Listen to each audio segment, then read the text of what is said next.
David Richmond. David served 26 years in the British Army, receiving a medical discharge for serious battle wounds that required 4 years of surgery and rehabilitation. He went on to serve as recovery director at Help for Heroes, overseeing services for over 18,000 wounded and sick servicemen, veterans, and families. David has served as a UK Invictus Games team director and advised other nations on creating or developing their own recovery resources, including working with the United States Air Force and supporting NATO and advising the Ukraine. He's been awarded the rank of Commander of the Most Excellent Order of the British Empire for his leadership. David.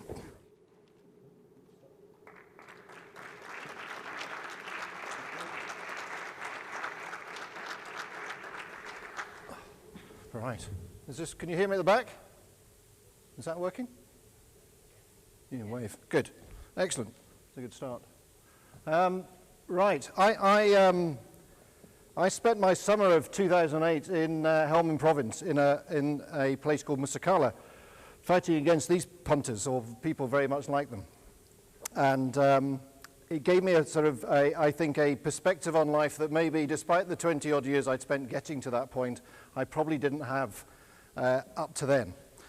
And what I thought I'd try and do today is give you the benefit, I think, of three perspectives I have on life, and resilience, having spent 26 years as a soldier, 6 or 7 years in a not-for-profit environment, and now 2 years in this business environment, and seeing how resilient organizations operate, or how organizations that think they're resilient but really aren't operate. And what maybe we can do about it. So that's rather where I'm going to start. And then at the end, I thought I'd just add on a little bit about the service that we set up as a recovery for our own wounded servicemen, which included, as you would expect, a really strong component of resilience. Anyway, back to Helmand Province. So I was commanding officer of an air assault battle group, and we were tasked with keeping the Taliban out of Musakala, which was never going to be an easy thing, because Musakala was a center of the Taliban drug trade. It was where they sold all their opium resin. And we did a series of operations over the course of the summer where we were looking to keep them well out of the town, out of the way. There weren't enough of us in the battle group to keep them away and hold them away, but we went out to hit them every day. And on the 12th of June 2008, I was commanding an operation just north of Musakala, when I managed to get myself between an AK-47 bullet and where it was going, and found out the difference between being shot at, which is quite exciting, and being shot, which is just painful. It took my life from that point took a slightly different turn, as you might imagine. Not least of which is that when you're the commanding officer, you don't actually expect to be the guy who gets shot. I'm sure you guys would agree. It's not high on your list of things to do when you're the CO. Equally, it's not the thing that your unit expects either, to lose its leader. And you find out at that point how resilient your organization is. How is it going to cope without you there? How's all the work you've put into preparing it going to work now that you've just been removed from command? I went from being the guy on the top left to being the guy in the middle, to being the guy in the bottom right in the space of a matter of days. And that's a bit of a shock. It's a bit of a shock to my own system as an individual. It tested my personal resilience. It tested the resilience of my family. And it tested the resilience of my unit. And all those things were brought into so sharp relief at various times. If I look first at the resilience of a unit, why was that tested when just one guy is taken away? Because my 2IC was called upon to be the CO now, right now. Not after a bit of preparation, not after an interview asking if he really fancied it, not after just being checked to see, did you read the plan before we started? You're on now, this minute. And he did a brilliant job, because he'd been involved in the planning from the start. He wasn't just interested in his bit of the plan. He was interested in everybody's part of the plan. He knew what the major muscle moves were for an 800-man operation on the ground. And if I'd picked any of my other company subunit commanders, I know they could have told me those major muscle moves too. So any one of them could have taken over there and then. And at the point at which I was wounded, we had the battle group in contact, major contact in 3 different places at once. So it wasn't an easy point at which to take over. But he did it. And there were a whole range of reasons in the background as to why he did that well, all of which were revolved around culture, training, practice, and rehearsal. All of which the sharper amongst you will have worked out you can do before the event. You can prepare yourself for this. Moving down to the middle picture, when I'm lying in a heap on a helicopter on my way to Camp Bastion, I'd been shot. I knew that much. I knew that my femur had been broken. I knew that I was bleeding very badly. I knew that actually at that point I probably wasn't going to die. But did I actually know that I'd lost 10 centimeters of my femur and that actually I had 4 years of reconstructive surgery ahead? Absolutely no. Of course I didn't. And people would say to me over the course of this, well, you know, this recovery business, it's a marathon, not a sprint, isn't it? Well, yes it is. But the difference between the marathon that they're describing and the marathon which I was engaged in is that they planned on entering the marathon.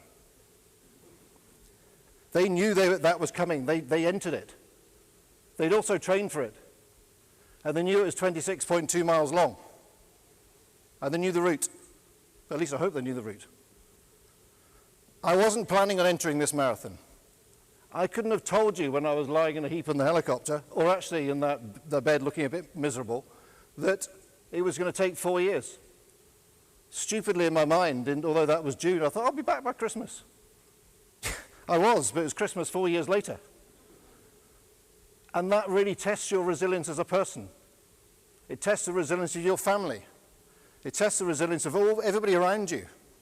And it tests the resilience and the relationships, rather, that you have. And you've heard several times over the course of today about the importance of relationships. And I could not echo that more loudly. I describe my family in this as being, and my close friends, as being my stabilizers. Because as you go through this bumpy recovery, which in your mind, and those of you who maybe haven't been through a recovery, you think it's a nice linear, straight process. It really isn't. It's a bit like snakes and ladders. Do you have the game of snakes and ladders in the US? I bet you do. You probably call it something different. You know, it's a ball game, and there's some, you count along with your counter, and some ladders you shoot up to the next row, and snakes you slide all the way down. And that's what recovery is like. And I had one particular setback which knocked me back a year. But it didn't just set me back a year. It set me and my children and my wife, everybody back a year. And there's an emotional resilience which needs to go with that. But as we went through that, we supported each other. And those relationships are so key. And our friends supported us. And our unit supported us. Incredibly important. So I won't dwell any more on that. I spend a lot of time now working in the City of London, amongst other places, which is, and also, you know, I look at the sort of the regimes they have, the business they're in, the money they make, all that kind of stuff. And they're facing some really big challenges about human resilience. Really big challenges about human resilience. And then I look at you guys at Andrews Air Force Base and all this kind of stuff. And you're facing some challenges too. And from what I can see, not only from today, but also from my involvement with US forces recently and in the more distant past, is you're in a much better place to deal with it. It's just you probably don't realize it yet. And I say that because so often in the military, and this was my experience, this isn't an experience I think is unique to the American forces, it's typical of armed forces around the world, is you try and deal with your own problems. And this is where the benefit of things like today are most realized. You have a group of people coming in today who bring a different perspective. We bring things from the outside. And that's when you begin to, I hope over time, realize, yeah, there's things you haven't done yet. And the things you'd like to do better. And things you'd like to know. But actually, you're in a really good place. Because you have an organization which has values, which has leadership, which has all these things we've heard today. You have them in place. And I think more often the case isn't whether they are useful or not, it's how they are used and how you use them to support yourself and to build the resilience in your organization. What's changed? Why is resilience a thing, excuse me, a thing now that maybe we didn't talk about when I was a captain 20 odd years ago, 30 years ago, whenever it was? Lots has changed. When I joined, and I imagine when Jeff joined and a few other guys who were in the room, we didn't have these things. They didn't exist. We didn't have computers. We didn't have email. If you wanted to get a message from one side of the barracks to the other, somebody had to get on a bike and cycle off with it.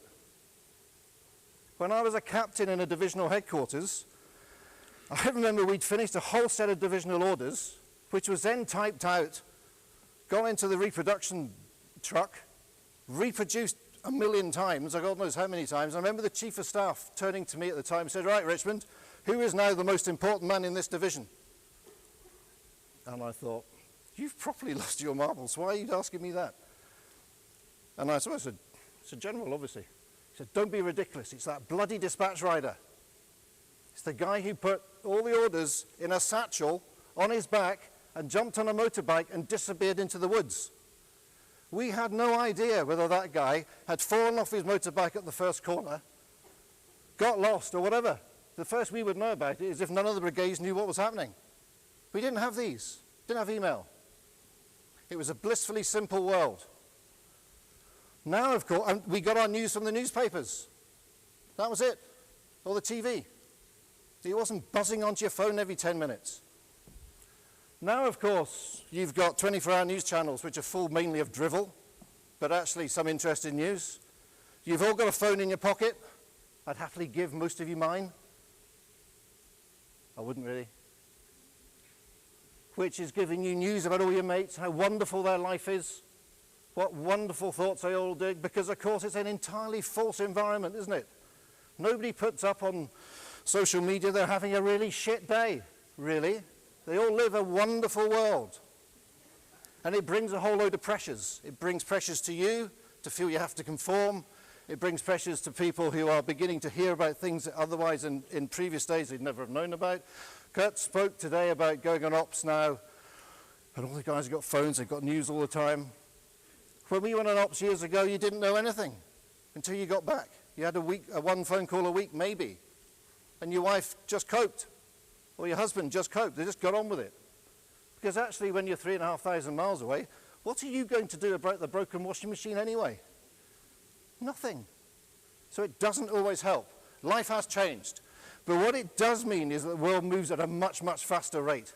And things are impacting on you and your business and the people you work with at a rate which the traditional old ways of doing business, which is terribly hierarchical, just cannot keep pace with. That's my key point.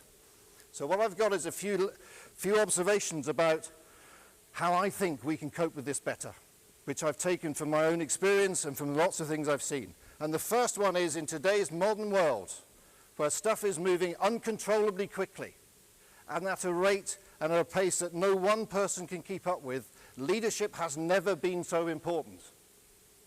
But it is not the preserve of these guys sitting here. It is not the preserve of them only. And my first rule is it's not about you, the leader. Leadership is not about the person with the rank on their chest, or the big pay packet, or the big wooden door rather than the plastic one in his office. It's about the people they lead. It's about investing in those people. It's about getting to know them. It's about being ambitious for them. Not for yourself, about setting the stage for them to perform on, not for you to perform on. You've performed. That's how you're there. It's not an argument for not being ambitious. Of course you're ambitious. Everybody's ambitious to some degree or another. But you subordinate that to the needs of your team. You believe in something bigger. But rule number 2 is it's all about you. It's all about you, the leader. Whenever I say that, this is the reaction I get. Huh? It's about how you behave, how you conduct yourself, the standards you set, the role modeling you do, the relationships you build. And if you do that, you will automatically get to know the people in your teams, about which more later. The second one is listen. Spend more time listening as a leader than you do talking. Funny enough, at dinner last night, with I can't remember the context of the conversation, but something came up where I said, actually, one of the great skills of a leader is knowing when to get out of the way. There is an inherent instinct in many leaders that they have to be involved in everything. You don't. You have to be an expert in everything. You don't, and you can't be. So don't try. Don't pretend. Nobody will believe you anyway. Know when you can be helpful. Know when you just need to get out of the way and let other people get on with their job. Be the person who moves obstacles out of the way, not puts them in the way. Let people, and all these talented individuals and highly motivated individuals with stripes and other things and strange things you guys wear in your US Air Force uniforms, which we Brits can't understand. All of you lot, you're hugely capable. Let them get on with their job. Doesn't mean to say you don't lead at all, you don't offer any input. Of course you do, but there's a balance. But get out there and listen to the problems, listen to the challenges. Put your bum on their desk and chat to them about stuff that isn't work. Find out who they are, what their pressures are, who's in their family, how many kids they've got, where are they. Not to the point of being nosy, because that just annoys people, but to the point of being interested, so that you know. So you know when something's not right, you might ask the right questions. Build and invest in your team, not just yourself. That comes back to believing something a bit bigger than you. Who knows who those guys are in that picture? I heard a voice, but I couldn't hear what they said. Absolutely right. The greatest sporting team in sporting history. And you're, oh, they are. Why are they the greatest sporting team in sporting history? Because over 107 years since they played their first game, they have an 82% win rate. Not bad. So, they are the greatest sporting team in sporting history, you doubters. But they do that because they invest in their people over time. They nurture talent. They have a set of values which are set out in a book which I would recommend to you all. And I've just forgotten the name of it. What's it called? Remind me. You've read it, Jeff. I know you have. Legend. Oh, it'll come to me. Remember the book, All Black's book on leadership. 15 lessons in All Black leadership is a subtext. I can't remember the damn name of the book, but it will come to me. Ask me the question at the end. By then I might have remembered. But they live by a set of values. They always have. Leaders are teachers is one of the values. Leaders are teachers. Never be too big to do the small jobs. Never walk past the small jobs. Doesn't matter what you've got on your chest. Don't walk past it and tell somebody else to do it. If there's litter blowing around, pick it up, take it with you. You're never too big. What's the example? The last training event before the World Cup semi-final 4 years ago. Legacy, that's it. Legacy is the name of the book.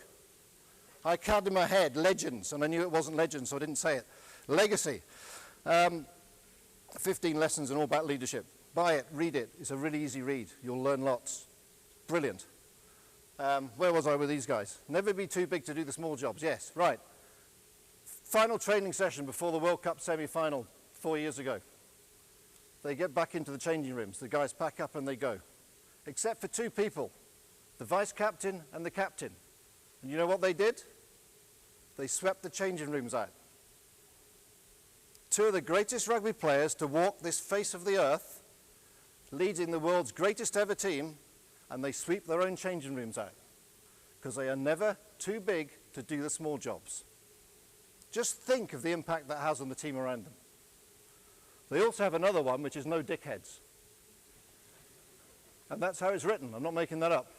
Doesn't matter how good you are, if we think you're a dickhead, you will not play in this team. If we let you into the team and we find you're a dickhead, you won't play again. Everyone has a role to play. Everyone has a role to play. Help them work out what it is. Take time as a leader to sit with people and work out what their role is. If you can't help them, then you've got a problem. But it's your problem, not theirs. Everybody has a role to play. There are too many moving parts in an organization now to train in isolation, to do things in blissful isolation. You have to understand what the role is that you play that helps your unit deliver its task. I was running a coaching session only last week for an executive in a bank in London. And I asked him, does your team, he's got a big team he's got in the bank, does your team know what your bank's main effort is right now? He wasn't sure. Does your team know what your team's role in delivering that main effort? Highly unlikely, given that they didn't know what the main effort was. And do the people in your team know what their role is? He was having a town hall meeting for his guys that afternoon. He was going to put it to them then. And I'm going to find out when I get back next week what the answer is. Because if they can't do that, there's a fundamental flaw in how you're communicating with your team. Empower. We hear this word a lot, don't we? I empowered this and I empowered that. And very often what it means is I gave them all the work to do. I didn't do it myself. Real empowerment is much more around letting them make the decisions too. If you're going to empower, empower properly. Just empowering by giving them the work and not the decisions is laziness. That is not leadership, that's laziness. Clearly that does not mean the leaders abrogate their entire responsibility to people junior to them. There's a balance in this. But empowerment is hugely confidence building, and building confidence in people will build their resilience, and it will build the resilience of their teams. Accountability. Make it positive. How often do we feel that accountability is used in a negative sense because it is taken to mean that you're the person who is responsible for delivering this, and if you don't, I'm going to kick your ass. Rather than, you're the person who's accountable, and we are all going to help you deliver it. It's now our task to help you deliver this. Make it positive. The guy with the ball there isn't the only guy on that team trying to get the ball across the line. They are all accountable for getting that done. They're all in it together. And that's a really key point. Focus on the big prize. In a fast-moving, volatile world, the situation is changing around you all the time. But ask yourself the question, has the situation fundamentally changed? Because if it hasn't, don't let it distract you. Keep your eye on the big prize. Keep heading to the star on the hill.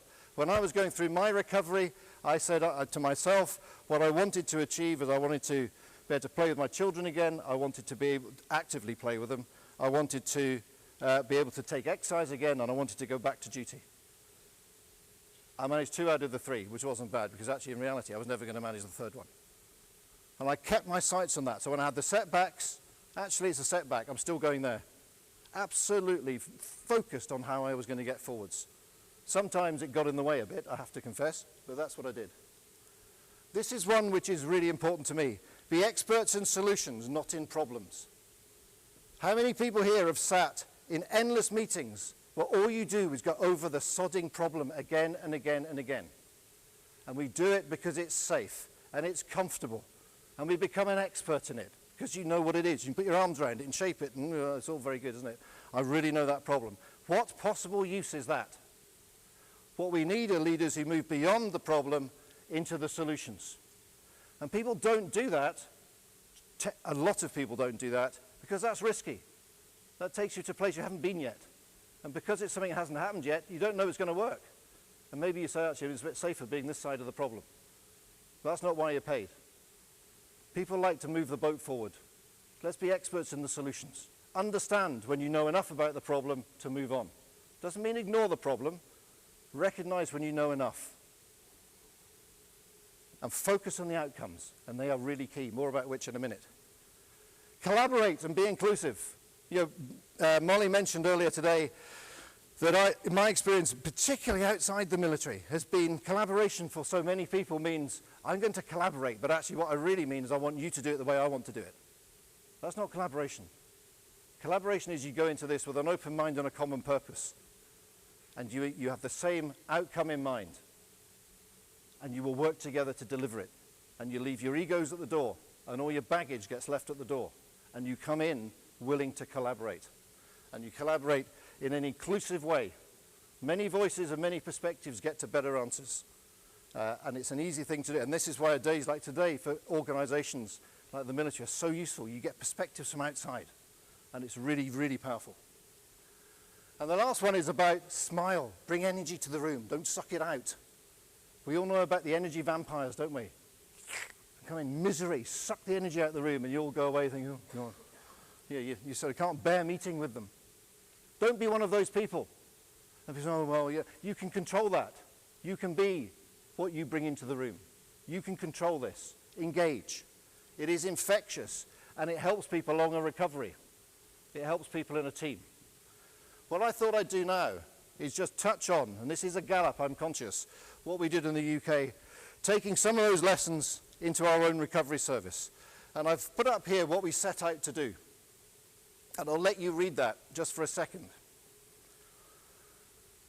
Can you actually see that at the back? Are the people at the back still here? Good.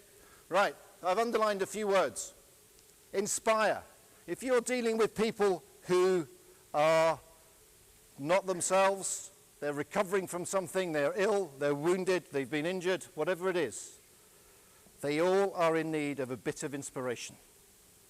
They are in a difficult place, psychologically in a difficult place, physically in a difficult place, and some inspiration and some energy brought to their day is vitally important. And that leads you to how you select the staff you engage. It doesn't mean to say when you're looking at Inspire, they have to be people who've run Ironman or marathon or can swim the English Channel or whatever it is. They are good at something. Relationships, they can build relationships with people and inspire them in one way or another. And that's a key aspect of anybody's recovery. Active, independent, and fulfilling. Why did we choose those words? We chose those words because they are very personal. What's active, independent, and fulfilling to me will be very different to you, will be different to you, will be different to everybody in this room. They mean different things. And what that takes you down is a route which is not a template. It takes you down a personal solution, a personal plan. And this at the start, having that as our aim, was critically important. Personal solutions, because people are, sounds a bit like Monty Python now, we are all individuals. People bring their own characters, their own challenges, their own family backgrounds to things. And the bit I should have underlined, which did but didn't, is families. You've heard much about families and what they put up with. Families and loved ones, let's say that, because it's more than just families. What they put up with in supporting a military career. And so often they're forgotten when it gets to the focus on the individual. They are a key component in an effective and successful recovery. Do not forget them.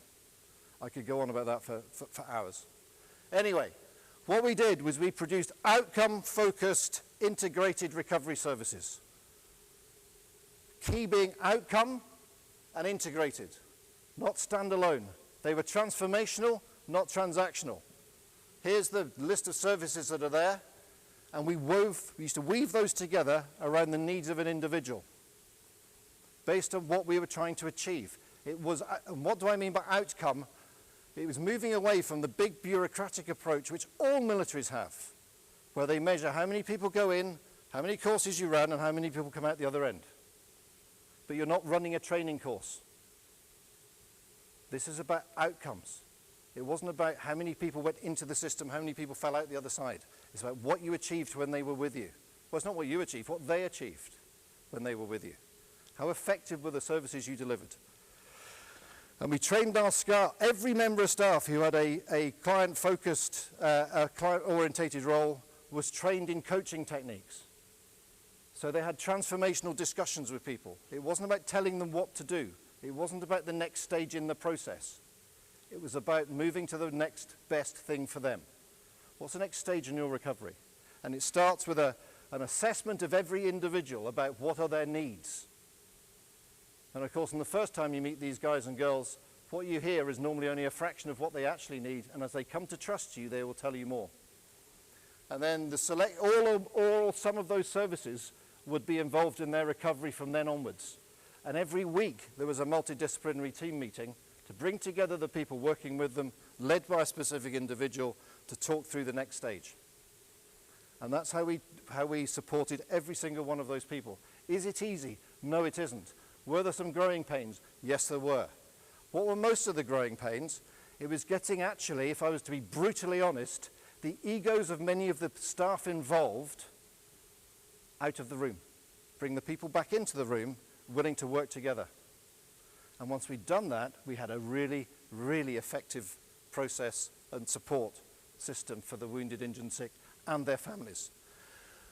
And I would bring you back, when you look at welfare, psychological well-being, health and physical well-being, grants, career, sports and fellowship as being the services, think back to where Molly was earlier today with the Thrive model. Think back to the human needs she talked about. Safety, belonging, purpose and competence. And you will find that you can draw a line between those four things and every one of those services. They address a basic core human need. And when you bring it together, you give people hope for the future. Is it an easy relationship all the time, all the way through? No, it isn't. At the start, you often have to stand very, very close to people and provide probably much more transactional support, if you like. And as they begin to grow in confidence and self-esteem and all those things that come back post-injury, you start to step away to the point at which, when they're towards the end of their time with you, they're flying solo. And that's the whole point. Active, independent, and fulfilling. This is not about dependence. And that, ladies and gentlemen, is where I'll leave it, because I think I'm now out of time. Thank you very much.